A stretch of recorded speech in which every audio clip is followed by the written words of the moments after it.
you know that dark moment. If we're waiting a minute, when my dog go, they make it. So you know that dark moment. If we're waiting a minute, when my dog go, they make it. Oh, I'm a yo, we're waiting a minute. Ewe mateke no gbeke yi, komadore we no sae na mi o. Eyan te yan konsesi na tere o samere na mujame. Mawo isave ni la me, uyawo oro do no gire. Eyan ke mi amia o, aseke ara maro owe. Mutami le mi ari bia wo me, so pa iko mi e, le dokpa. Ewa na do jere, te na sunwe fe, te da sunwa kon. Iyawe papa o se me, la wonu yo bebe pa kwe yo. Yo bebe pa kwe, na kwe to se ken yu we yan. Ta jami agbo to se ken yo ne, mami e wina no kwa, e na ki yo, se me o. O sa we mi you know that dark moment. If we waiting a minute, when my dog go, they make it. O sa we mi you know that dark moment. If we waiting a minute, when my dog go, they make it. Afeni mene, ma eke na amatinya ma.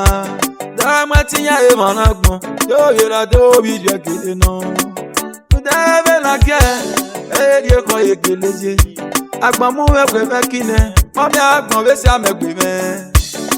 Igbon mu gbaya ni wi yo bo me. Ateri mo sati san wa se, ko sara san wa se. So pe ni bu mana mota, gba ke ya ne ila ode. Era wa kele ya pitan, o wi la ode na to tenya nuge. So pe na we, eri la ode ya rangele ta. E so we ya ke wo wa mo wa. Be ya ta yo me pe. Ya ga ika, we go ni me mi ati ya munugo.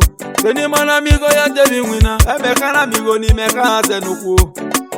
Igbon wo sale ra me, igbon ma ji me no jorian. Uya we baba, o wa gonu we die me o, o wa gona o. O sa we mi you know that dark moment. If we waiting a minute, when my dog go, they make it. O sa we mi you know that dark moment. If we waiting a minute, when my dog go, they make it. Ega saneni ani kaya se nu me. Emele no ke pese, abele ga tun na kiye. Aga soma no, ana na gbero ko. Eme yi mama fe, da doga me go ye.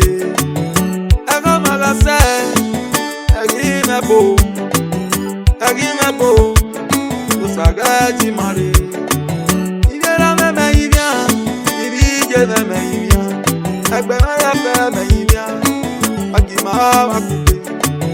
Akuba eti, wane be aude. La coupe, elle n'a rien pour ça. Ate comme a coupe, aïe c'est fini, bon caboto. Magima, ouais, c'est la mienne à y pérer. Il commence à les ramer, il commence à dire non, je viens.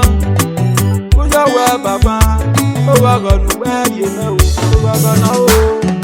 O va llego, ça y est, quoi, moi, bien, mais. On va gagner.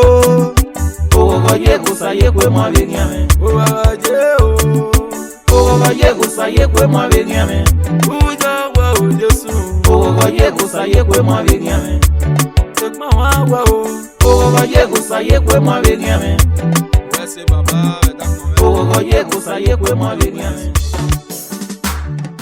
O va llego, ça y est, quoi, moi, bien, mais.